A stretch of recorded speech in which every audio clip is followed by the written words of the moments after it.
Does he have it? Medeiros is going to get it.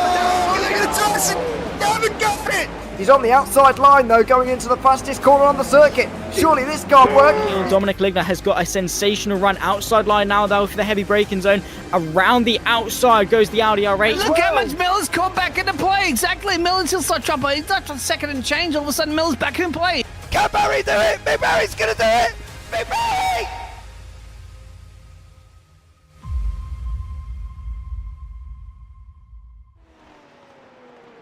Hello everybody and welcome to the SR4S Super Formula Championship for round 3 here from Zandvoort. We've travelled across from Snetterton at the last round, of course, for round 2, over the English Channel to the Netherlands and Zandvoort for round number 3 of this 8-race championship. 45 minutes worth of a race coming up, of course, very soon after a 10-minute qualifying session, which is only just moments away from getting started. My name is Ewan O'Leary. I'm alongside Dean Biggles here for the evening, and it's good to be alongside you once again, Biggles. It's the new version of Zandvoort here this evening that they'll be tackling for round 3. Before we do that though, let's have a look at the championship standings after 2 rounds so far. Carson Keane is the points leader with Robert Ridgway just at 16 points back. Bit of quick math for you there. Daniel Whitefield is in third, a good 25 points back, only a point ahead of Christian Jasper, and then Anthony Wildborn, who rounds out the top 5. Peter Vedding is in 6th ahead of Samuel Marr, with Andy Yeager in 8th. Anthony Zich is in 9th ahead of Shane Larson in 10th on 30 points, with just the 1 second place to his name so far this season. Then it's Guy Kellu, who's in 11th ahead of Alexander Rivera. Seth MacFarlane is 13th ahead of Brian Long and Mike Weir to round out the top 15. And those are your championship standings heading into today. It's the new version of Zandvoort Biggles, as we experienced before we came to air. You downloading it, of course. There's been a lot of changes made by air racing to this circuit, I think it's fair to say. It looks very different. Yes, welcome. Yes, you're exactly right there. Let me lower my voice there a little bit so I don't destroy everybody's ears out there. Hello, welcome. Of course, as we got week 3, let's go. As you said, the roller coaster of the track that it is, isn't it? So now you've got the full banking because you are, of course, on the Dutch coast line there. As you can see with all the elevation changes of all the sand and things like that they pushed there to make this fantastic racetrack, which does change, doesn't it? They dynamically move a little bit, of course, with the coastline. I won't affect the drivers in the racing sim. But we shall see. Carson Keane up the top there before. We were kind of saying that, didn't we, in the green room prior, saying, well, Carson Keane is not really that great at the moment when it comes to the practice session, but he must have put a couple of banker laps in while we're at our intro. 6 or so seconds left now, Mr. Ewan, and then we're going to get ready for our pretty brief 10-minute qualifying session. Yeah, it's pretty brief, but they'll be limited, by the way, to 4 laps as well. But that will be fine because the lap's quite short around here, so they'll be able to get all those 4 in. So that will be okay. Welcome on to everyone who's watching on at home. I hope you'll enjoy the show here this evening on the JPB YouTube channel. As always, we are back once again, and we will be for the next, 5 weeks still to come. Detroit and Belle Isle is the circuit we're going to next. One of 2 trips over to the United States over the course of this season. Of course, it'll be 2 weeks after that when we're at Road America. That'll be another trip over to the United States. We go on board now with Carson Keane, championship leader, of course, having taken 2 race wins out of 2 so far. In the first race, of course, beating Daniel Whitefield to the win, and in the second race last week, beating Shane Larson to the victory on that occasion at Snetterton. We were, as you were saying, we were talking that maybe he's not quite on form around here at Zandvoort, but clearly he picked it up at the end. Wonder whether he's going to be able to take pole here. I think he's going to have his work cut out, and he's going to certainly have a challenge from James Cunningham, who seems very quick in both practice sessions, of course, pre-race, and of course this practice session that we've had immediately in this session as well. Cunningham seemed very quick, as well as Carson Keane. And we're about to start a flying lap now on the out lap, as you can currently see as we're riding on board with Carson Keane. So there you go, Ewan, with all your experience, of course. Welcome, welcome. Give us a hot lap around Zandvoort.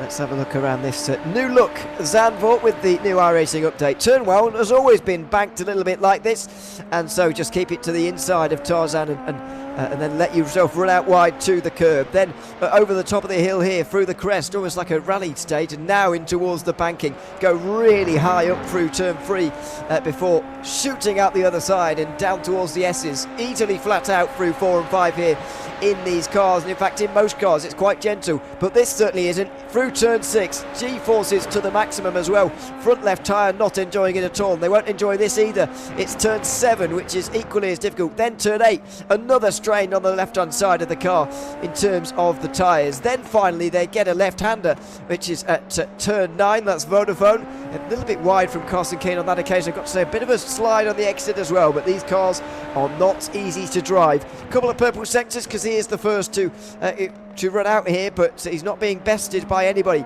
in these sectors so far, Carson Keane. He's made it out of the Audi S now and into the final couple of corners. More strenuous right-handers. First of all through turn 12 and now through 13. It's the banked corner which now makes it flat out, which is the difference between its previous iteration. And now you're already back to the start-finish line. It's a pretty short lap around here, all in all. 1:15.7 is the benchmark set by Carson Keane. It is, and Mr.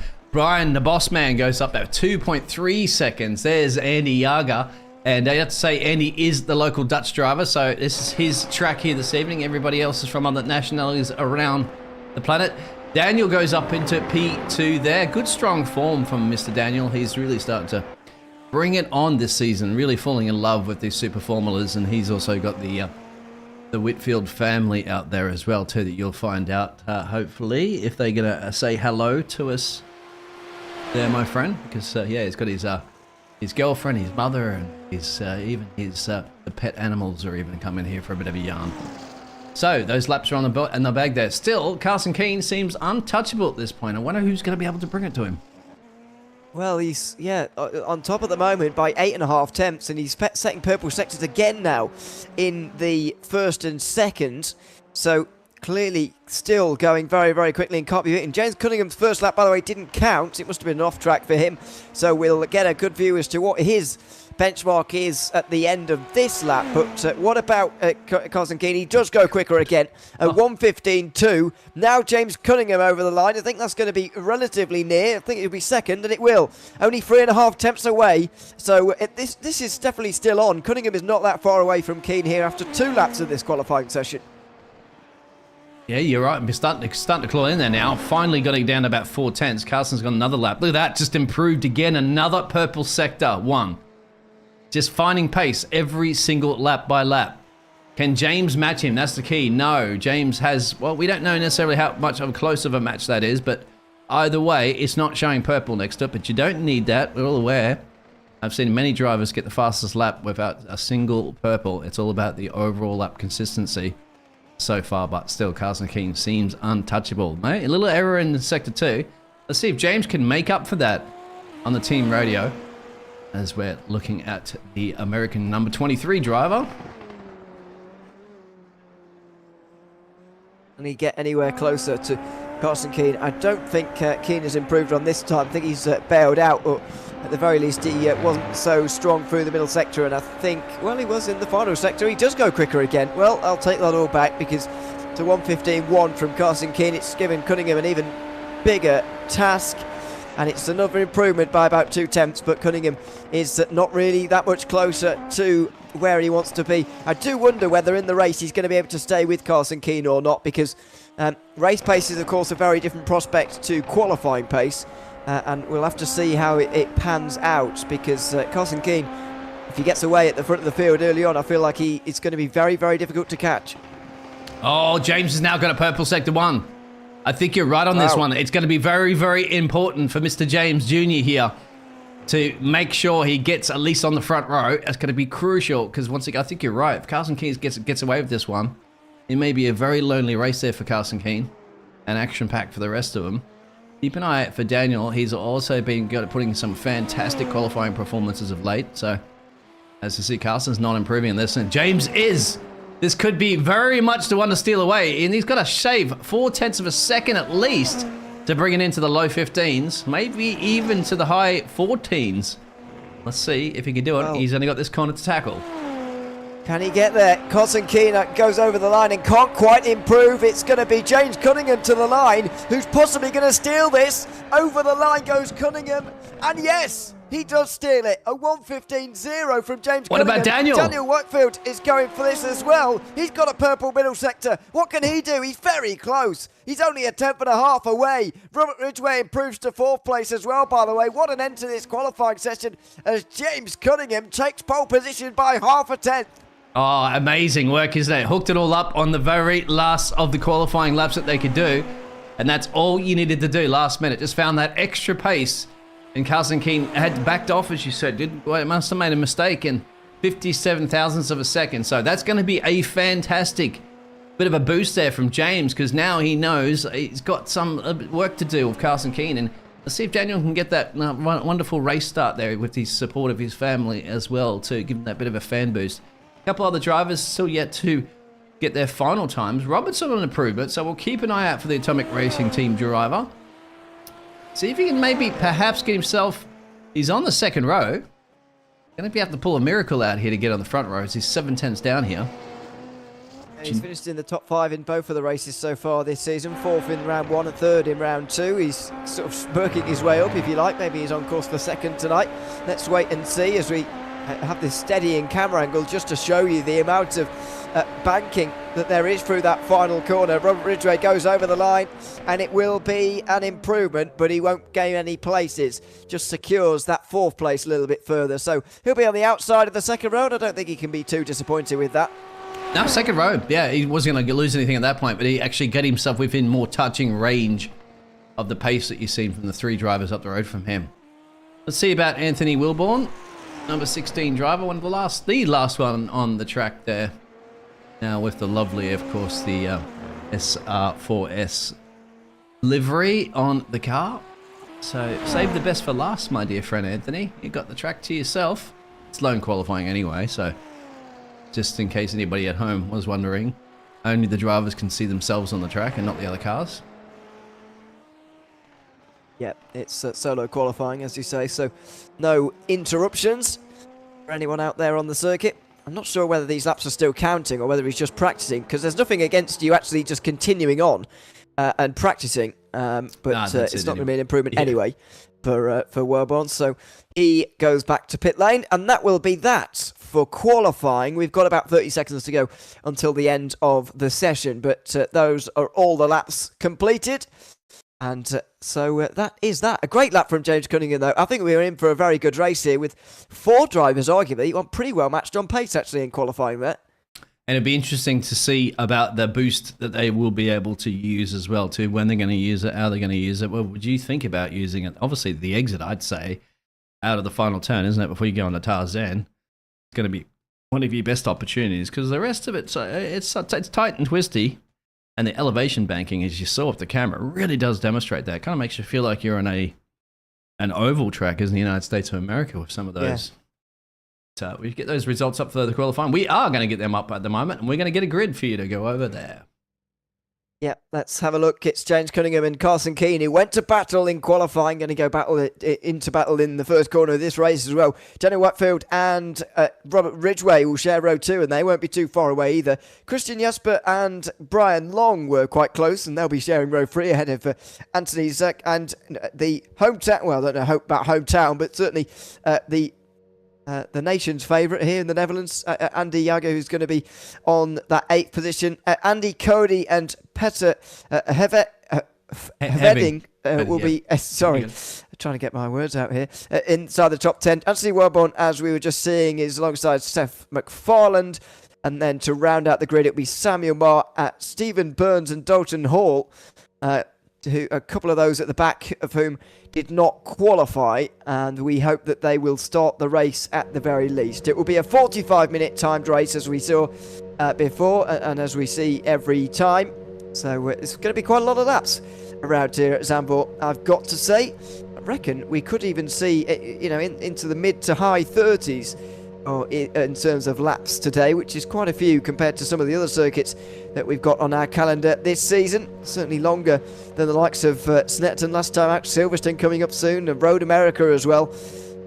some very much longer circuits than this one here at Zandvoort this afternoon. A few more drivers yet to make their way onto the grid, and then we will be ready to go with 15 drivers seemingly all ready to race here this evening. And yes, just waiting for those final couple to get onto the grid, and we will be ready to go. The lights will soon come on for round 3 of the SR4S Super Formula Championship. For round 3, wondering when those lights are going to come on and when we will be able to get underway. Here we go. Stephen Burns, I think. Oh, they're not going to make it, the two drivers, 14 for 15. But go ahead, my friend, because James has got to make it into turn 1. He does, and he's on the outside, so let's see what the jump is like. It's quite good indeed from the championship leader, Carson Keane, already off to a great start, and there he is down the inside of Cunningham, who squeezes him into turn 1. Big battle between the two of them. King gets a better run off the corner, but running right round the outside. Cunningham holds on to the place, and he will be into the lead at Zandvoort as well. He absolutely needed to do that. He needed to convert the start into a race lead, and that's what he's done on lap 1. And that's exactly what you'd like to see from the drivers, getting it done, or trying to get it done when you can. Daniel still in. No changes, really not much of a change. Just a couple of drivers at the back there. So we have both the Andy battles again, Andy Cody and Andy Yaga. So Andy Yaga's dropped back 1. Here you go, sorry, my apologies. Seth has gained 1 back here in P11. The other dilemmas that are occurring. You can see it's getting really busy here at the moment. There it is on your scoreboard to have a look at. We're going to have a look at back to the regular interval, and so there it is. They got through there cleanly, because you've got to remember, we've only seen practice sessions and qualifying sessions, and it's a little bit different, isn't it, when you actually got other cars around you on the track at this point. Yeah, so it's underway now. We're off to a good start. 14 of them out on the circuit. Donington Hall decided to start from the pit lane in this race this evening, but down towards turn 1, Cunningham leads the way ahead of Carson Keane. Then side by side between Andy Cody and Yaga as well, who's very wide. Cody is very wide, excuse me. Andy Yaga gets through into 8th place, and that is a nice move indeed. Don't want to go too wide up there at Tarzan, though. You'll find yourself very easily pulled off to the grass and the gravel. Then we've got McFarlane and Hveding as well, who has dropped a place down to 11th. This is where the battles are, in the midfield and towards the back. I love it. Look at that elevation change, a roller coaster ride. Exactly. You don't need to go to a theme park for here, for any roller coaster. You just need to be riding on board these fantastic Super Formula machines, and you're riding on board with the Norwegian driver who has lost 1 place in this race, but looking to gain up a few more. As you can see, Seth McFarlane and Andy Cody are off for 2 for now. That's a very strange racing line to take there, my dear friend Steph. Seth it is. Yeah. He just went a little bit wide through turn 9, but Redding wasn't able to capitalise on that. Bit of a lock up there from Cody just up in front. Bit wide through the Audi S as well, and out of the corner. I'm sure they'll be slipstreaming off of one another and having a go in towards turn 1. It's a good run through there for McFarland, and surely he's going to have a look. It's very wide from Cody as he pulls up wide, not sure why, but he decided to, and tucking back into the slipstream is McFarland. He tries to go through as Wildborn tries to go through on Hveding as well into turn 1. It's Hveding who's on the inside line and prevailing in that battle, although Wildborn is on the outside and will be too wide through turn 2. Here will go Samuel Marr on the very outside line through this banked corner, and right round through into 12th place goes Samuel Marr. Are you absolutely right? You've got to get it perfect, don't you? And the entrance is on there because of that banking elevation. Just throws the car, just forces it into other parts of the track where it shouldn't go. Carson Keaton still hanging in, almost within the hovering about a second. Robert Ridgway started to put a little bit of pressure there on Dan Whitfield. So that is the battles for P1 and P3 essentially at this point. And Andy once again, bunched at the back here, certainly loving the cameras here this evening. Yeah, it's the battle from 10th, 11th, 12th and 13th that we're focusing on at the moment, because it's by far the closest out there on the circuit, and very interesting one it is as well. Some difficult lines through the Audi S there, and Hveding gets into the wall very nearly. Samuel Marr looking for 2 places in 1 lap, and he will go around the outside of the penultimate turn to get it as well. So into 11th place now, Samuel Marr, after starting the lap in 13th, and Hveding could be losing even more places here as he's got Wellborn just in front, or behind him, excuse me, towards turn 1. No changes this time, no. It will be Venning staying in front, although Werborn gets alongside him. On the way towards turn 2, will there be a move? No. He will have to stay behind and bide his time, wait for later. Oh, well, a little lock-up you saw just up the road there. I don't think it's going to be a matter of if, it's going to be a matter of when. And look at that, it's a stick up the inside the nose and says, all right, let's go racing. And cleverly had to lift off on that one, my friend. Otherwise, you'll be playing sandcastles in the beach out there to the side. Yes, it's a very coastal circuit is Zandvoort, out in the sand dunes of the Netherlands here. And at the moment, James Cunningham is still leading the way, by the way. We're 5 minutes in to the 45 and coming towards the end of lap 4. So probably be in the low 30s in terms of a lap count today. So watch out for that in the top left-hand side of the screen, of course. But it's going to be Cunningham leading the way again. And Carson Key just applying that pressure. Another fastest lap of the race. A second consecutive fastest lap of the race. And James Cunningham is going to be feeling the pressure now from the championship leader. You called it. Look at that. Once again, I love it. At the moment, welcome Susan, of course. That's Daniel's mum out there. And he's even got his auntie Mary watching as well, too. Say hello. I told you Mr. Daniel has a fan club. His family there here to support him, of course. And we love the engagement that his family gives us, and it gives us a bit of a boost there. I'm pretty sure it gives Daniel a boost. He's comfortably in P3, not comfortable. He's about 1.7 or so and change down the road from these two, and he's still keeping Robert fairly competitively safely at this point away. Ooh, snap of oversteer from Carson. They're struggling with this difficult track, but oh well. I mean, it looked very, very difficult for the drivers in the practice session, but I think what they were doing, weren't they? They were just, at the end of the day, just giving everything out of the system, you know what I mean? Pushing the car too far and then going off the track and stuff like that, because you know that you won't be able to do that during the race. Well, if you do, unfortunately, you'll be dropping places like a 929 stock exchange. Here's Carson down the main straightaway. Good exit there, wasn't it, from James? Yeah, very good. And weaving around as well on the straight just to break the slipstream a little bit in towards turn 1. Further back, Daniel Whitefield is, not far in front of Robert Ridgway now. That's going to be a battle that commences, I would imagine, as well. And we see the Atomic Racing car, Robert Ridgway, and there's Whitefield in the third place. Side by side further back for 12. Now Wellborn might be able to make his way through on Venning, who is very early on the brakes at turn 1 there. It's not a particularly advantageous run around the outside because of the banking, but because the banking's not actually that steep at turn 1, especially compared to turn 3, which you can see here. But it is enough, and Wellborn gets through in the end. Venning wasn't very late on the brakes there at all, as Cody is off the road. Oh, and in the wall. What's happened to Cody? Yep. He's actually just gone straight back into pit road as well, too. Retired that one. Let's have a look. Right there. Did you see a snap or something? Maybe that was a technical fault or something like that with his system, because it just completely... we actually had that last week. You were here, my friend, but Daniel unfortunately suffered a steering wheel malfunction and had to retire from the session. So it's these technical gremlins crawl into even in the virtual world as James is responding to the attack that Carson Keane had of recent times, and now has pulled a little bit more of a gap. See how that pans out, but it looked like that. What do you think?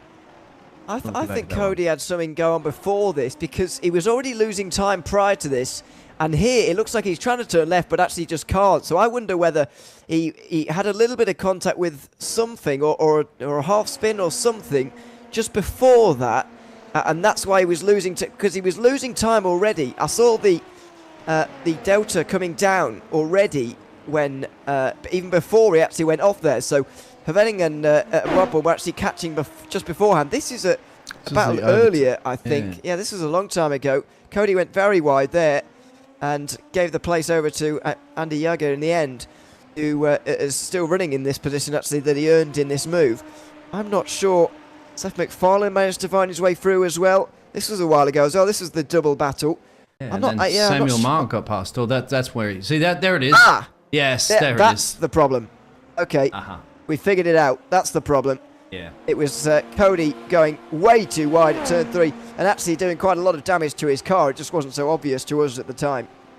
Yeah, it's a bit unfortunate because the racing race control didn't give us that as the indication of the crash until a little bit later on. So, but we figured it out. Thankfully, the drivers actually gave us a little bit of time to do that too. We've had all the racing action, but we still have plenty of racing action here to go. 35 minutes to go. I'll put that timer up there for a second. The lap counts don't count as much there because you got a twin there, Susan and Mary, up there having engaged in conversation. Daniel's doing a fantastic job at the moment. He's now managed to pull a little bit of a gap away, but now once again we got this battle brewing up here with Wilburn and Samuel Marr. It's going to be interesting. He's going to set it straight up the inside there, and I think that's Samuel's just said, okay, you can have it for now there, my friend. Have it, welcome, it's yours, but we still have plenty of racing to go. It's an unusual place to make a move, but he has done. Up and through. And into the top 10 now. Don't often see dives made at turn 4 like that, though. So that was quite unusual. But anyway, it's done now. And it's flashing. Through goes Bunny. Sorry to cut you off. Yeah, here we go with the two leaders. There's Carson Keane, who's set another fastest lap of the race. Oh, that's way too deep into turn 1, though. All of that hard work is undone there because of his line into turn 1. I think he just broke a bit too late. I wonder if it could be he used a little bit of the energy recovery. Well, then see the flashing indication there.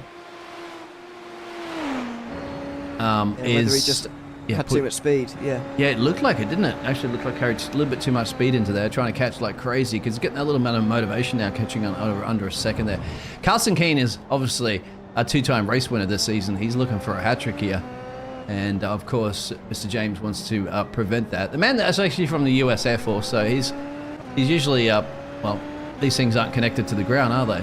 He's a pilot. He's flying it up. I'm not sure if he's a pilot, but either way, you know, get my drift on that one.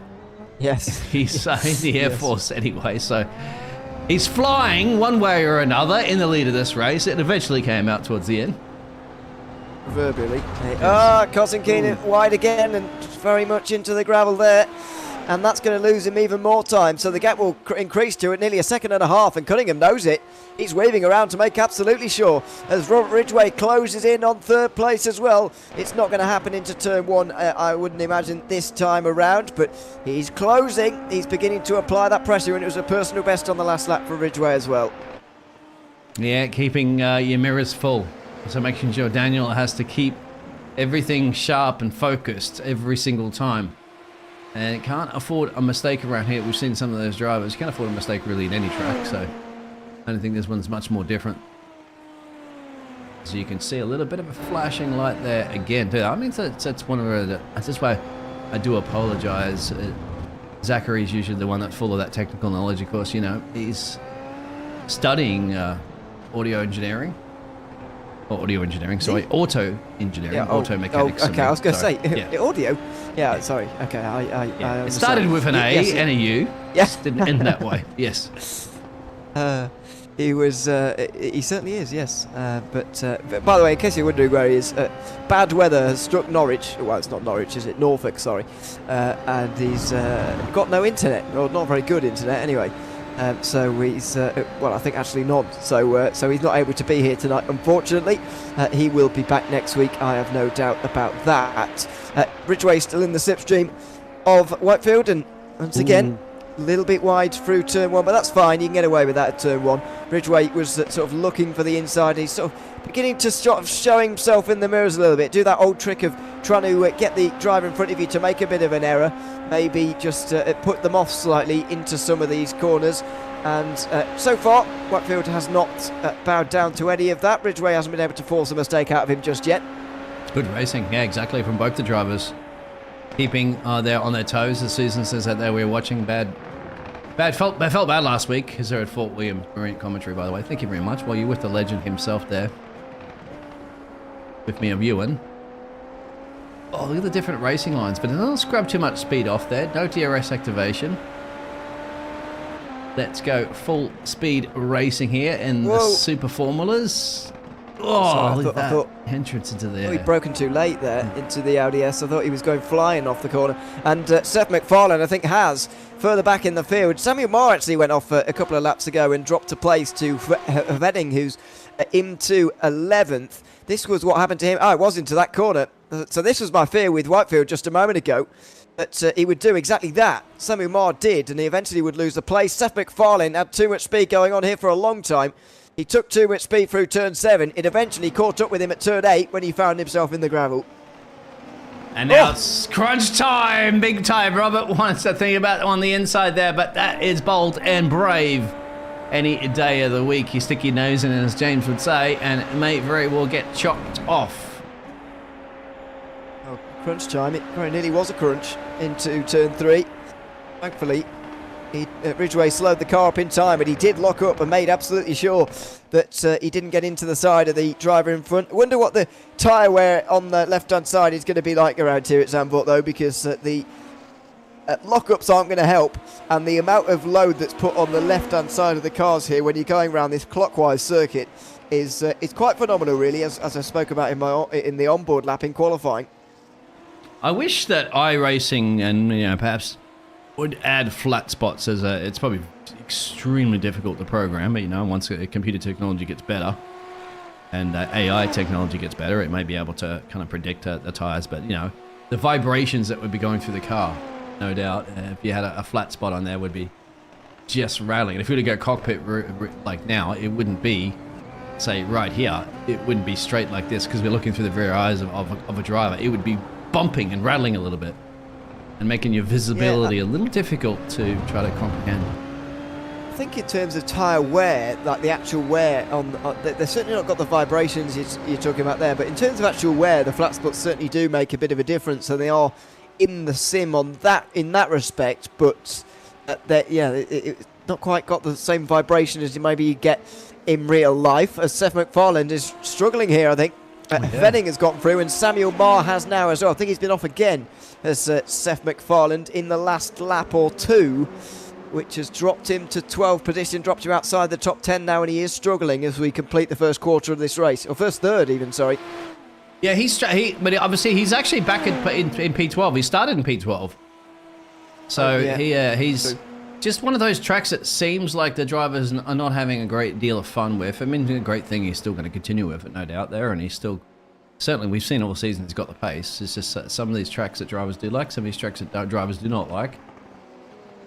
A good point was raised to me the other day on one of the other racing leagues that we do broadcast here on the James Parfitt Broadcaster Network is the fact that you can get a tune, you can really not like a track at first, but once you kind of find its difficult spots of where you struggle, and then you start mastering them, all of a sudden you become a huge fan, and one of those tracks become one of your favorites after a while. So you never know. I'm sure Zandvoort is one of those tracks that I think if you do take it easy, buy it some flowers and take it out for a nice dinner, get to know this track well, it'll reward you. Yeah, I think so. I mean, it's all about whether, in some ways, this track has been bettered by its changes for these kind of cars. As Ridgway is on the push to pass at the moment, you can just see the flashing of the lights there on the way towards the Audi S. He's very close now to Whitefield, isn't he? And locks up slightly again as we go on board with him.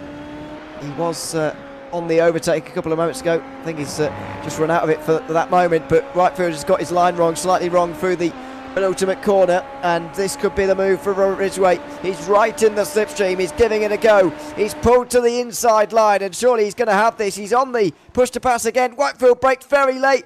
Too late. I thought he might just be able to chuck that one in and go round the outside, use the banking to his advantage, but he didn't quite have the grip for it. He kind of ran out of the room for it, really, and Robert Ridgway gets through into the podium places. Now the predator becomes the prey. So now Daniel gets the opportunity to try to chase down and do the same thing that Robert did to him before. Also keep with him. Whether or not Robert was clearly had more pace in the end, we're going to find out after this lap or two. See if he can try to pull away. If he can't kind of pull away, then it just goes to show that the only reason why he got the job done is because Daniel just made a small mistake. So it's going to be fantastic racing between these two. 2-second gap between Carson Clean, 2.2 actually, and James Cunningham. So there it is. I mean, you kind of predict this one at the start, didn't you? When I said, well, if one of the, seems if Carson was going to get up the road there, he's going to be gone. It seems at this point now, because James managed to steal that pole away, he can now get up the road. We shall see. We've still got plenty of racing to go, 25 minutes. I'll get that timing up correctly for you. And we'll see how long there is to go in the race. As you can see there, it's, what, 25 minutes remaining in this one. We're nearly halfway. And the gaps have now begun to stretch out. Unfortunately, Watford not able to stay with Robert Ridgway. James Cunningham is pulling out the gap to Carson Keane as well here. This is an impressive drive so far from the American, who's still leading the way and doing a very good job with this as well. Carson Keane can't seem to keep up at the moment, and the gap is not even close anymore. It's gone up to 2.5 seconds, and it continues to grow. And there are your examples of the lap times between the two drivers. It's lap 15 that was really a bit of a punishment one. The rest of them, they're pretty much even Stevens. Lap 13 as well. As you can see in Cunningham, right? 16.3. Keane, 20, was right on the money on that lap too. Was right on it, but still just a tad bit slower. And then look at that one in the lap 15. Dropped 0.3. Which now put the gap to 2.3. And they're starting to spread out now between the drivers, as you can see on your timing table. And we can get a chance actually to go back and have a look at the race start again. Whilst we have a little bit of quiet time. Yeah, we do have a bit of time to watch these things all over again, because we didn't really only get to see it once at the time. This is the start of the race between James Cunningham and Carson Keane. It wasn't the greatest launch from Cunningham, but he really did send it into turn 1. See, Keane is pretty much ahead of him into turn 1, but look at the aggression from Cunningham. Squeezes Keane as much as possible, and in the end just goes round the outside. Carson Keane couldn't get through, and I think at this stage it wasn't a bad idea to stay behind and wait for later, because he knew at that stage that chances were going to come later on, but in the end it's turned out they haven't really. This is Keane. I mean, could he have been more aggressive? Maybe, but it was just good driving from Cunningham, really. But great launch from Keane at the start. Cunningham goes around the outside, takes that lead. The rest of them really sort of fouled themselves nicely through without really making any overtakes, but also without making any incidents, which is the main thing. That they did. I just want to see it from this perspective of Daniel. Look at the great launch that both James and Carson did, didn't they? A little bit of a bog down from Daniel and Robert. And he's just going to have to sit here and watch these two gun it into turn 1, which at this point has dictated who wants to be in the lead of the race. Of course, James did manage to cover it off. Carson gave it his best in an attempt. And then it's all she wrote at this point. Because the only thing that's changed since then between the top 4, of course, is that we saw Robert getting past Mr. Daniel earlier. Shall get back and have a look at the replay of that one again too, Sue. It's down to 2 seconds between the two leaders now. No gaps really as close as to provide us with a battle for the moment. So we'll have a look back at some further replays. This was the move into turn 1 for Robert Ridgway. I think it was not a bad idea for Whitefield to try and go around the outside there at turn 1, because it is banked, of course, and you can do it, but I think he just took a bit too much speed there, and Ridgway had the much better line. Yeah, bingo on that one. So, about halfway through the race currently at the moment for our round 3 live at Zandvoort here in the Netherlands. Speaking of the Dutch driver, Andy, 1 position gained, number 13 machine. Just a little quiet race down here in P7. Saw them in the wars earlier, right? With the likes of Wilburn and Peter and Ma. They're all going for it. Robert Ridgway is now banked in the fastest lap. So, I'd have to say, since he has cleared Daniel, it has given him the ability to open up the throttle a little bit more and get on with it and try to catch Carson Keane. It's going to be a tall order. And obviously, by disposing of Daniel, he felt he was quicker. And at this point, he is, because he's starting to drop Daniel. Sorry to the Daniel family out there, of course. The Whitfield family. But it's just, it's the icing on the cake. You can read it there in the score thing system. But this is still a long race, and it's not going to be won halfway through it. It's going to be won at the very end.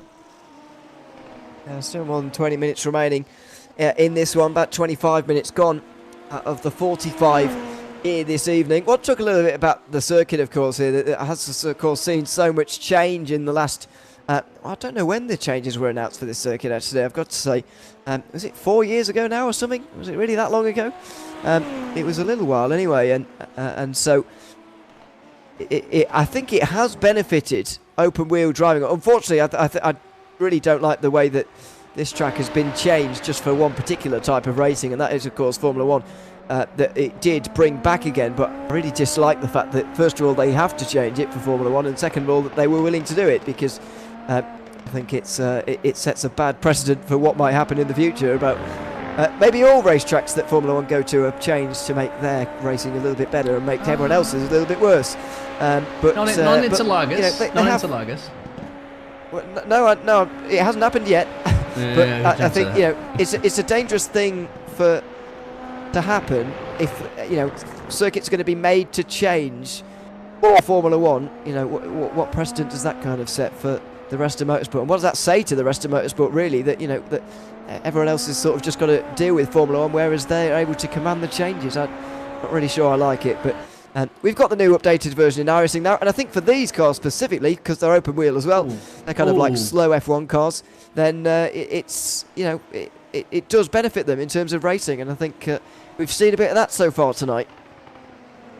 Yeah, well, we were actually talking in the green room before we went live in the air about, Formula 1, how a lot of people in Las Vegas are super upset about F1 and what they're trying to bully their way in there with, blocking people from hotel rooms and walk bridges and all that sort of stuff from getting any access on the track, making it ridiculously expensive for anybody, like $7,000 for an average ticket that is. That's a general admission ticket to there, disrupting. Oh, who was that? Cody. No, it's Dalton. Oh, no, it's Hall. Hall, yeah, they're being lapped Dalton at the Hall. moment. Maybe but just by getting off the racing line at the moment, it's kind of throwing him off there because it's allowing some traffic to come through there.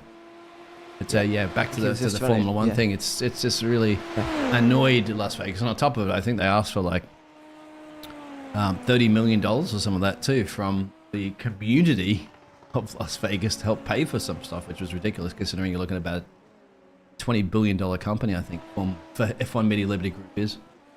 We can rant about that all day long, but they become like these big bullies, aren't they? You change your tracks now. You do this in Las Vegas. You do that. It's like, is it becoming now just a pure sport for profit for them rather than the entertainment aspect that we did love back in the day?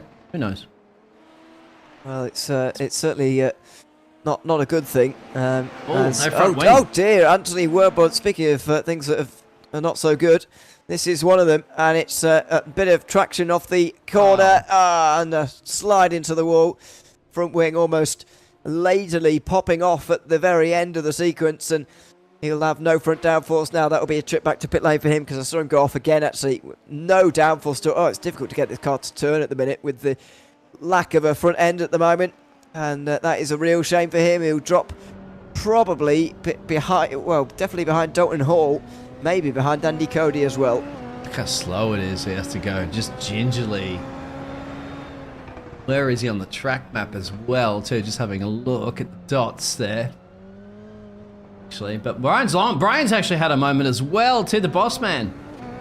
I don't know. Can we show Brian having a moment? We might not to yeah. All right, here we go. So we're looking at 2 SR4S machines liveries at least, and what's going to happen here? Is this a similar situation? Oh, it is. Almost. It is almost a carbon copy, but this one he's kept it out of the fence. Yeah, he's got to wait to turn. These are not a very well turning circle these cars are designed for, of course, because you don't have to turn that angle generally. It's not Monte Carlo. He's got to wait for the traffic. That's frustrating. Great spin around, point in the right direction so he can get power on. It'll make him lose a couple of places there, actually, to Andy Yeager and Anthony Zeif, sorry. I think I'd know after 3 rounds. Yeah, so a couple of places lost by Brian Long. Back down to 8th for him now. So back to live pictures, and there is Webber getting those repairs. Will Andy Cody go through? Well, he's only halfway around the lap at the moment, Cody, so maybe not. Maybe Webber will hang on to the place after all. closest battle out on the circuit is probably between Samuel Marr and Seth MacFarlane at the moment for 10th place. It was briefly below a second in the last couple of moments, but no longer. They make their way over the line for the end of another lap, and Samuel Marr is fairly safe in the top 10 at the moment. He's holding on to that place well and has about 9 tenths ahead of the rest, as there goes Robin out of the pit lane. Oh, he went over the white line, but that's fine. He stays 13th as Brian Long is back to pit lane. He's had another problem. Oh, yes. He's come off track again. So Same corner. it is too. Oh, wow. Oh, and that's a bigger crash. That's the biggest one so far. He's copied his teammate. He's copied himself. Oh, no. Yes, you're right. Sorry, yes. What? It's just not agreeing with that one. That's going to be... Oh, big problems there now for the boss man. Look at that. That's no front tyres whatsoever on that. That's going to be a bit of work to do there. Anyway, we'll continue back to that battle you mentioned there with Seth MacFarlane there on Samuel Marr. Both gained 2 places in this race, 9th and 10th. So they're profiting certainly off of the downfall of others in some way. Samuel Marr up 4 now in the race. Oh, but Seth MacFarlane very nearly followed him straight off the road there. The two of them are very close now as they make their way down the straight in towards 2-1. Both of them with the light flashing. Getting down towards the end of the race now, using these bits of overtake up now. Round the outside goes Seth MacFarlane. That's a brilliant move if you can turn it up. It's going to be Samuel Marr who's got the inside for turn 2, but it won't matter. MacFarlane goes round the outside and through into 9th place. That was an excellent move and a great bit of racing between the two of them. It's got to give him a big boost, doesn't it? Because he was struggling a lot with this track, struggling a lot with the pace. And now he's starting to find a little bit more about this track. He's starting to find a little bit more grip. And speaking of which, all this time, once Robert got past Daniel, he's been putting in banker laps and banker laps and banker laps. It's slowly chipping away. And believe it or not, now he's on Carson Keen's tailpipe. That's lap traffic coming up there. But that's not lap traffic, my apologies. That is Carson Keen. So look at that. I mean, silent work that Robert's been doing. It's just been absolutely amazing. What is the difference now? Why are you feeling that that these drivers are starting to coming alive now in the dying stages of this race? I think that's what happens towards the end of races, really, doesn't it? When the tyre wear is sort of prominent, you're getting down towards the end of it, and everyone's getting a bit tired. It's high intensity concentration that they've been having for a good half an hour now, and these difficult cars to drive, so that concentration just begins to waver slightly at some point. And it's done for Jasper, I think, in 5th place. That's Christian Jasper in the 444, maybe just having a short excursion off the road. Think he's okay though, and he's stayed in 5th place. Let's have a look at what happened. He was trying to lap someone. He went off to avoid someone who spun. Yeah, there was Dalton Hall, I think, is not once again not have a very great day here. Was Dalton Hall Zandvoort, just going to drop it on the exit? It's on the tracks in these cars where they're really really liable to go off, and it really. I mean, we saw it a little bit in practice. We saw it not so much in qualifying actually. Maybe the low fuel was helping, but the tyres are worn. There's still a bit of fuel knocking around, and these cars seem tricky on the power. It seems easy to get wrong. Yeah, you're right. I'm just going to be off subject here. You see that little piece of wire that connects the side fender, if you call it that, to the chassis. Yeah, little bits and pieces they added, remember, to the Formula 1 cars of recent, some of them, to stop that porpoising effect. I'm surprised to see it on the Super Formulas. But I guess it's a similar technology in a high downforce open wheel car. As Robert now, this is going to be interesting because you can see Carson Keen up the road. He's going to get a tow. Oh, yes, he will. There's a tow off one of the back markers, or Andy Cody, I believe it is. It's just getting out of the way there, so it probably will help. But look at that, Robert Ridgway once again, another fastest lap, reeling in the championship leader right now, slowly and slowly. It's going to help James Cunningham, who's once he's got that lead, he's down the road there, but. More importantly right now, Carson Keen is going to be like, all right, this is going to be the first race I'm not going to win this season. And I'm in a P2. I may very well be at a P3 because Robert's coming charging at 2 for now. And then got 11 minutes or so to get it done there, which will get you what? Give or take? What are we looking at? About 3 laps, 4 laps? Ewan? Who knows? But Yeah, not sure. Robert would know better than us. He's just going to get his head down and do it. Well, once again, I've said this every time. You've said this a million times. One thing to catch, it's another thing to overtake. Yeah, it certainly is. Unfortunately, Brian Long is out of the race, as we maybe suspected. He said that he's out of the race. Had fun. Very hard to keep under control. I can imagine it is around here. We've certainly seen that for not just you, Brian, but a lot of people out there on the circuit. Flashing of the lights now for both of them, the overtake lights, that is. Carson Keane and Robert Ridgway both going at this. And, of course, they're 1 and 2 in the championship as well, separated by 16 points going into today. And right now, Keane would extend that to 19, but Ridgway could reduce it to 13 if he's able to get this pass done for second place. Oh, he's going to do everything he possibly can right now.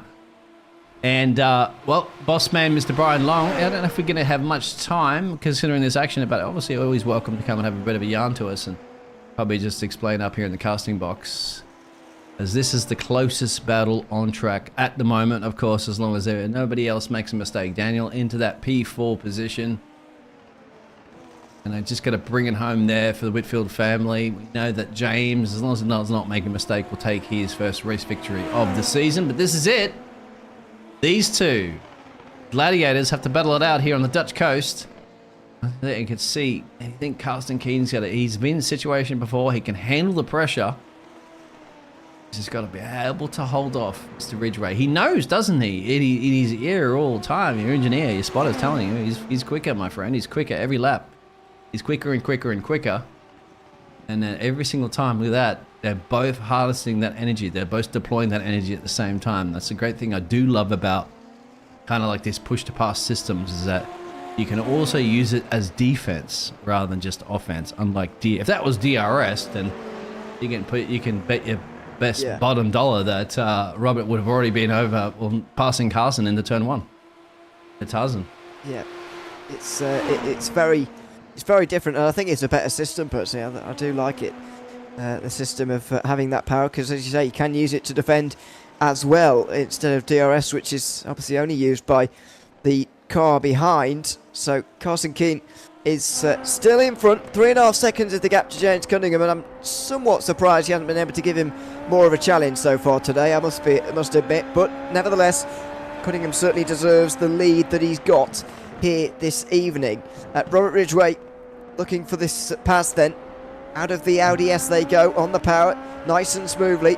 Now into the final corner. He's not really close enough to really do anything at the moment, not even get the mirrors either. But now the overtake's on. Look how many seconds he's got remaining as well. He's got more than a minute and a half to use in the last 8 minutes. This is going to be a real run to the flag for Robert Ridgway as he uses his seconds remaining on that push to pass. I can imagine that Carson Keane will have a few seconds to burn as well, though, because he's not really been in too many battles so far. Carson Keane seems to be matching it when he is using it as well, too, as we saw from the television cam. And the elevation banking changes getting spicy dicey. But I'll pull in Brian here for a second. I'll just let Brian know. Hello, Brian. Welcome. This is getting very spicy between the battle between Carson Keane and Robert Ridgway on top of it. So just really briefly, my dear friend, we saw you have a little moment. What happened? I just lost control. I got the tires hot on the lap before, and once they get hot, they kind of stay hot for a little while. So I just misjudged it, and that's all it takes here. The wall's right there, so you flinch and you're in it. And this, I think, if you're witnessing this battle right now, there, both the drivers are equally using their power management. They're essentially push to passes here. Where do you feel like is an advantage here? What do you think Robert can do here to get past Carson Keane? It seems to be every time he catches him, Carson Keane's got an answer. Well, it's a really, really hard track to overtake, even with push to pass, just because there's so many corners. It's basically the track is one long corner. You only get one real good straight, probably down the home straight, and that's about it. And even that's not very long. So he's gonna have a hard time getting by. I think he's gonna have to count on Keane making a mistake, which really doesn't happen all that often. But I mean, who knows? Yeah, you're right. I mean, aside from that mistake in the race that you had, you're quite showing some great skills here. You've it seems that you've really become accustomed and attuned to these super formulas. Your pace so far this season has been very impressive. Well, thanks. But not quite where I'd like it to be, but I mean that's my own fault. I'm just not putting enough time in during the week. That's really about it. This track, I think I probably got only about 40 laps of practice in this week, and I probably needed 80. But the guys you're seeing at the front, they did put in that practice. They probably have 150 laps of practice this week, so it's showing. They're not setting a foot wrong. And even when Jasper and I were doing 118s, 117s, they were already in the top 4 doing 116s. So their practice is really showing off. And yeah, it's a really, really fun car to drive, I have to say. So it's easy to do more laps because you just want to keep doing more. It looks fun. The last question I'm going to ask you before I throw any questions from you and over. This track itself, is it one of your favorites? Like, you like the roller coaster of it? I wouldn't call it one of my favorites, but that doesn't mean I don't like it. I do love Zandvoort. There's a flow to it. Like you say, it's a roller coaster, and it's so fun. I mean, once you find a rhythm, you really can just get after it, and you can start pushing the limits. And so, it is a great track, and their update made it even better with you look at the banking on this corner. It almost feels like you're doing a NASCAR oval and an open wheel, and it's really fun. Yeah, it's a very fun circuit indeed. Bellal coming up next week as well. Oh dear, traffic. Sorry. Yeah, it's scaring us a bit. That's all right. Just quickly, Brian, how is things going for Bellal? Are you looking forward to going there? Very much so. Detroit's kind of, that is one of my favorite tracks. Most people hate it, and that's why I love it, because if you put a little extra time into Detroit, you're going to come out much better than everybody else. Same as Long Beach. Any of the street circuits, really, because the secret is how close can you get to the wall without breaking the car. And so the more you can kind of play with that limit, the faster it gets. So I'm super excited for Detroit. It's going to be kind of the last, what I call the hard track of the season before we get into the easy open wheel GP stuff. So I'm excited for Detroit for sure. The bumps are something to respect. Yeah, absolutely. Yes. We look forward to seeing you there. Brian, thanks so much for coming to have a chat with us during the race. It's a shame that we're doing this during the race and not afterwards, but things happen during, I suppose. So thanks for chatting to us. We look forward to seeing you at Detroit. Yep. Thank you guys for doing what you do, and good luck. Have fun. Thank you, much, Anthony. Brian, unfortunately, is not agreeing with that one. Being and almost into the, well, there's the big LED sign, of course, the television, and that's a retirement, maybe the actual retirement. There's a lot of damage, and he was only realizing there's about 3 minutes left of this race. He's probably going to sit there in the pit road and drop a couple of places to Wilborn. I think Wilborn is, Wilborn's still committing with this one, so he should get that place back. But Wilborn's also, I'm seeing lots of messages from race control. He's not having the best of days here as well, too. But I love it because I've said this before, Ewan, and I think you have, like, at least, even if you're last place, it doesn't matter. You're putting the laps in. Exactly what we heard from Brian. You're putting the practice in. And even though it's not going to be too relevant for this race, it should matter for the future races. And here we go. This is going to be the closest, and there's a chance for it. Here we go. Outside for Robert Ridgway. Right round he goes. He's going to squeeze Carson Keane as well, who was tentative there, trying to make sure there wasn't any contact, and they're very close. But Robert Ridgway gets through into second place. The 1 and 2 in the championship doing battle for second and third in the race. They'll get past one of the lap cars as well and clear that. But Robert Ridgway putting Carson Keane into his rearview mirror and possibly driving away with this. What a fantastic overtake. And here it is again. He just squeezes Keane to the inside here through turn 1 and makes it right round the outside again. I'm wondering if the lap car traffic came back into play there. I'm wondering if Carson Keane was a little bit concerned about having to deal with this car up the road there, and at this point just elected to back off a little bit. And then Robert Ridgway said, no, I'm going. And it'll be interesting. We'll talk to the drivers about that, no doubt, at the end. But that's a little bit gut-wrenching, obviously, for Carson Keane, isn't he? Because he's done the absolute best, but you got to give it to Robert. I mean, Robert just been on the... He's had to put the laps in over and over and over and over again to catch that gap. Then made it work with the dying stages to this race.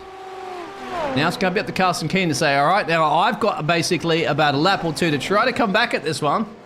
Oh, no. Too wide for Carson Keane, and that might be that. It'll be 2 laps to go, including the one that we're on. That might be that. He's got a second to catch now and an overtake to make. we've had a moment there from Peter as well, too, down here. Now, let's have a look, because Samuel Mara is still showing us behind him. Maybe Peter's just gone off the track here for a little bit. Ooh. Oh, dear. Oh, no, that's a what's going on technical issue for sure. You wouldn't park the car like that. Yeah. See that little wiggle before he did that? So, hopefully, I don't know if he can get back into the car. He's in big trouble now, too, from Samuel Mara, so whatever that's cost him, he's just got to keep his head down and continue. Samuel Mara's made up some of the most places of anyone today, hasn't he? He might have another one. Petter Heading there had a... I would say, it's got to be a technical, really, hasn't it? From what we saw there. Surely can't be anything else. Well, you saw it turned the steering wheel a little bit, and then it just pulls off. It pulls off to the side there. So just obviously it gives you an indication that something's snapped, well, something that's in your wheel, or your cat's jumped on your lap or something like that. This is what the drivers have to put up with. Last lap, final lap. But the man that's done everything right, James, has been under that attack early from Carson Keane. Managed to hold him off there. He's even got the patriotic US Air Force livery on the car. So he's happy, and if anything, he's probably even been happier that Robert Ridgway and Carson Keane had that battle behind him, because he gave him enough. We get there 4 seconds. And all Robert Ridgway is saying right now is that, guys, can we get another 45 minutes of this race? Because then it may have given him a chance to catch up on the back there of James. But not enough time, Maybe. And that would be it. You'd have to celebrate, We're going to have to keep with him a little bit here, because fly high he has, and you don't get to see the drivers that are out in front too often, do you? So let's give him a victory lap. Yeah, not always, but he's completing his final lap now. He's absolutely draining his battery, by the way, getting rid of all the overtake that he has remaining on board that car. I think he will just about have the amount of time left in the race to actually get rid of it all, but it's going to be a very quick final lap here for James Cunningham. It's been a race where he hasn't put a foot wrong right from the very start, where he didn't even have the best start of anyone. He was aggressive into turn one, he held on to the lead, and he's run away with it since. James Cunningham wins at Zandvoort in the SR4S Super Formula Championship for round 3. It's going to be further behind, a bit of a mess for Petter Heading and Samuel Marr. It's Samuel Marr who gets through. In fact, it was a very clean move, I should say. Someone else has had problems on this final lap. I'm not sure who it was, but somebody, I don't think. Dalton Hall, did he have problems on that final lap? Oh yeah, that's right, Anthony Wilburn. He gets to the inside here of that curb, but that's all right. Now into turns, he hit that curb way too hard. It doesn't matter about it anyway, because he's last place, and you're not going to lose any places after that anyway. So, but he's still going to bring the car home, and that's all that matters. Why is it showing Hall as out? Well, that's what I mean. That's what I'm confused about. I think he'd still be able to finish at that place anyway, because he's completed like 95% or whatever it is of the race. So that's all that matters. Probably just a technical dropout or something like that. Anyway, James has done it, and I don't know. Interesting. Carson and Robert. Really, Robert. Who would be your driver of the day? Well, it's difficult to say, isn't it? Really. Yeah, I guess it's got to be Cunningham or Ridgway, hasn't it? Really. Maybe. Samuel Marr made up the most places, along with Seth MacFarlane as well. I suppose those two will make a case, but I think it's got to be between one of the front two in this race. James Cunningham, the eventual winner by nearly 4 seconds ahead of Ridgway, who finishes 4th in the first race, 3rd in the second race, and 2nd in the third race.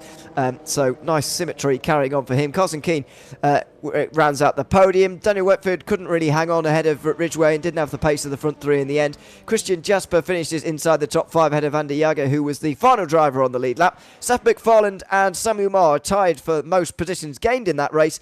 Petter Heading joined them 1 lap down. Dalton Hall was the first driver 2 laps down after dropping out on that last lap. He should still finish 10th ahead of Anthony Zeitz.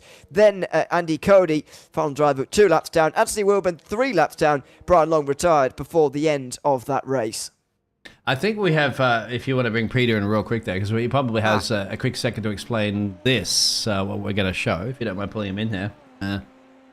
Of Norwegian drivers like there, that just to pull off there, that and of course that entertainment towards the end there. Pete, you're here, right, my friend? Yeah, I'm here. Now we just had a look at a little bit of the replay that way. You had to pull off to the side there, a little bit of snap of the wheel there and something, and then you just went. Nah, what was? I lost my VR tracking. Oh, okay, yeah. So it was definitely a technical an issue on your end there, because I could see that there was a wiggle there, and Bingy, he just pulled off. Oh, unfortunate. Yeah, I was just screaming at my equipment, but I got the black screen, VR tracking lost, everything, and lost a bunch of places. Oh, that's why you say you have too many of these fancy gizmos, my friend, and it gives more chances of things to go wrong. But I have to agree with you today. I'm not going to argue with that. I'm not very happy with what happened because sweat was in my eyes. I was doing everything I could to just, stay with all these guys, and I fought for my position, so it really sucks to lose it. Well, you still gain one place overall at the end of the day, even with it's that. Okay. So, it's okay. Yeah. I can. That's a consolation prize, I guess. Yeah. All right, over to you, Ewan. Yeah, not bad. I mean, just tell us about your race up until that point. Still a top 10 finish for you today. How was it out there? You talking to me? Yes, sir. Yes, yeah. You're still on me. I'm sorry. Sorry. I thought you were done. I don't know how it was out there. I'm off the pace. So I as a driver that's trying to win something, I'm never happy. I don't think I should be either. Got to do better. So I'm still too slow. So I got to keep working. It's a tricky track. It was nice to see some people going off, free points and all of that. But then I got the karma with the VR. So I guess. Yeah, it happened to quite a lot of people in terms of going off. Tricky circuit by all accounts, by the looks of things. Petter, thanks for coming to have a chat with us and explaining what went on, because we were puzzled for a little while. Yeah, that's really the only thanks for explaining. And thanks, guys. Yeah, we'll hopefully see you next week. Yeah, you will. Thank you. All right, thanks very much, Petter, for heading there, finishing in 9th place. Shall we go through the podium drivers now? We've got that mystery solved. Let's start with James Cunningham, who, of course. I feel like we're going to interrupt their conversation, but anyway, never mind. James, welcome in. Good to have you alongside us. It was the win for you today, but we keep going back to this moment on the very start of the race where you pulled in front of Carson Keane. You managed to hold on to the lead through the start. Looking back on this race now, immediately as you finished it, is that the key moment for you in this one? Definitely. This track is super fast, so I knew I had to take the lead and keep it. If he passed me there, it would have been really tough to take the lead back. He has an amazing pace, and he's very experienced in racecraft. And in the end, you did hold on to the lead. What was it like driving around here? Because it was a great qualifying session, I've got to say. You and Carson were very well matched there as well. What kind of challenge was this circuit for you in particular? Because you didn't make any mistakes. You didn't make it look very difficult. I'd say the key to this track is definitely the middle sector. Going through that tight little middle section right there, your braking is very important. Otherwise, you're going to be really unbalanced in the car, and then getting back on the accelerator coming out of I believe turn 9 or 10 there. It's really easy to spin out, so you have to be careful. And James, real quick there as well. So one question I want to ask you. You seem to be obviously lagging just a little bit behind Carlson's qualifying pace at the start. Carlson went, qualifying fastest, and then second lap fastest, the third lap fastest. And you were just in there at some point, even 3/10 down. You came out with a miracle lap on your last lap there, and just edged there. How did that feeling of going, I got him on P1? Oh, it was an amazing feeling. I mean, during qualifying, I knew to treat the first 2 laps kind of like a warm-up lap around this track, just because of how on the edge you are through most of these sectors. And unfortunately, on the first lap, I made a bit of mistake and dipped my tires in the grass. So I knew that was going to mess up my first 2 laps. So coming into that last lap, I knew it was going to be all or nothing. So I gave it absolutely everything I had. I was either going to end up mid-pack on the grid or P1. There was no in between. Well, it certainly turned out well for you. Congratulations, James, on not only pole, but the win in the end as well, rounding that one out. Thanks for coming to chat to us, and hopefully we'll see you next week. Yeah, sir, I appreciate it. And I just want to give a shout-out to my man Mike, who created my new livery for me. I'll be running for the rest of the series over at WC91 Liveries. He did a great job. And really came out with my vision, so I appreciate that a bunch. And to everyone else watching, thank you very much. Excellent. Thanks I very much, love James it. Cunningham. Winner today in Zandvoort for round 3. Congratulations. Thanks very much for chatting to us as well. Let's go to second now, shall we? In the field, Robert Ridgway, who just about managed to get ahead of Carson Keane. We'll certainly ask him about that as well. Robert, welcome in. Good to have you with us again for second place this time in the Super Formula Championship. Just tell us about that pass towards the end, of that battle towards the end between yourself and Carson Keane that sort of it settled itself in the final 5 or 10 minutes. Well, it was a tough one. I told myself this week if I could get by Keane, I could probably win the race. But then Mr. Cunningham decided I got somebody Cunning in front of me. I got somebody Keane in front of me. So I got to be really on point to pull anything off here. Yes, it's quite. We should have made more use of that in commentary, making these puns. But anyway, that's. Oh, there's no trademark. You got it. You can take it. Missed opportunity for us. I want to go back as well to earlier on in the race where you found yourself behind Daniel Whitefield as well in the third place. It took you a few laps to get past there. Just what did you have to sort of work out in these passes when you're making them around a circuit that is traditionally not very easy to overtake on? Yeah, with Whitfield, he had a lot of wit, so I had to just stay behind him a bit and then, try to set it up best I could. But every time I lost on him, you get in the dirty air. You find yourself catching back up. You're like, okay, I just gotta be patient. And then, man, I can't remember how I got by him. Maybe it was with some push to pass and turn 1, I believe. No push to pass. We're looking at the moment, mate. 4th gear. Oh well, actually, I don't need push to pass. That's just. No. Sorry, we call it push to pass, but we're just watching at the replay. He just goes very wide up to the higher line here, and sorry. Oh no, that was where we almost touched. I had to check up a little bit, but I was trying to stay in his mirrors, keep him from being too witty. Get gritty with him, right? And then that was fun. It was a good race. So he was a good inspiration to let you know to be confident. You get behind Keane, you're like, okay, I've done this before, and you just are patient. And that one just worked out.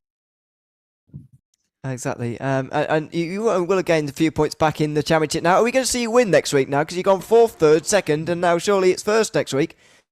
I'm going to win every week. That's what I tell myself. Okay, well, we'll see how it goes. Robert, thanks very much for coming to chat to us and giving us some new ideas and commentary as well with these names. But thanks, and congratulations on P2. Thank you. Thanks for the great broadcast. You have a good one. Thanks very much, Robert Ridgway. They're second tonight or this afternoon, depending on where you are in the world. Tonight in the Super Formula Championship. Carson Keane finishing in 3rd, and we can chat to him now as well. Welcome in, Carson, as well. Good to have you with us. Couldn't quite hang on to 2nd in the end of that one. Just tell us about your defending there of Robert Ridgway towards those final 5 minutes. In the end, he did get past you, but it tells what it was like to sort of try and hold him back for those final 10 minutes or so. It was stressful, a little sweaty over here. I think he definitely had the pace. I was really struggling with consistency today. I don't think I hit. I think turn 3? That's the bank turn. I don't think I hit that well once. So anyway, those other guys, James was killing it. He had unreal pace. He totally deserved it. He and Robert deserved it. So good racing today. It certainly was, and earlier on in the race, earlier on in the evening, I should say, it was a great battling qualifying. You were setting the pace early on, then James came in with a very good lap at the end to beat you by just half a tenth. Do you feel like you got everything out of that qualifying lap, and you sort of stood back and said, well, fair play to him because it was a better lap than mine, or did you think, well, I could have found half a tenth somewhere around my lap?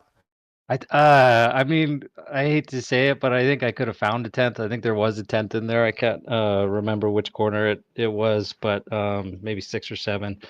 I felt the car understeer a little bit, but again, I was watching James, who ended up in practice throughout the week, and he had that pace all week. So I kind of knew he was going to be up at the top, certainly in qualifying, and really tough to pass on this track. So once you get up front, the dirty air and everything else, it was very challenging, but a lot of fun. And just quickly as well on next week, how is Bellao going to go for you, do you think? Oh, I hope it goes well. I'm really excited. I think that's going to be a super challenging track. How much does pace matter versus not running into a wall or two? These cars are super, super fragile. You can lose a front wing like nothing. So I think it'll be a lot of fun. Good challenge for everybody. Yeah, I think so. Look forward to seeing you there, Carson. Congratulations on another podium tonight for yourself, and we look forward to seeing you next week. Right on. Thanks, guys. Thanks very much. Carson Keane, third place tonight at Zandvoort in round 3 of the Super Formula Championship this evening. Well, it's been a very interesting evening, I've got to say. We've enjoyed it, Biggles. It's been a good race, and James Cunningham has run out the race winner. But if they think that the Zandvoort race has been a challenging one, then they're in for a whole new challenge next week. Oh yeah, I mean, I think I was really looking forward to that one. I was really surprised about this track because, you know, once again, I wasn't aware that they did all this, finally the full banking updates and what it is, and did catch a lot of drivers off. Unfortunately, we have a few retirements there, including the boss man that you heard from. But, you know, they say one man's treasure is another man's trash and treasure, whatever, the reference to that one. But, you know, good tracks, good days, bad days. And obviously we have a new race winner. And a good run there from Robert there. And you give it to Daniel, still doing a solid job there in that P4 position. And Dan's improving. His family out there, of course, it has been supporting him. So good on you, Dan the man. And the local hero there of Anthony Arga from the Dutch Sim Racing team, he ends up finishing a P6 as well too. So not bad, 2 positions gained there. And Seth MacFarlane as well too, 5 positions gained because the qualifying was the one that kind of let them down, didn't it? But at the end of the day, you don't get points. You don't get points for qualifying. You get points for your race results. That's it. Yes, exactly. Good to share the booth with you for the first time this season. You in there and covering in for Zach. And I hope he gets his internet back. Poet, I didn't even know it. These puns are coming thick and fast, but yeah. So that's it, my friend. Any other final words you'd like to say? Certainly is, yeah. Just a sign off from me as well. A big thank you to everyone who's tuned in this evening for the broadcast. It's been good to have you along once again for the ride over the course of the last hour and a half or so. So thanks very much for that. But we will bid our farewells now. This has been the SR4S Super Formula Championship for round 3 at Zandvoort. I've been Ewan O'Leary alongside Dean Biggles here for this one. And until we see you in 1 week's time for the next round at Belle Isle, it's goodbye for now.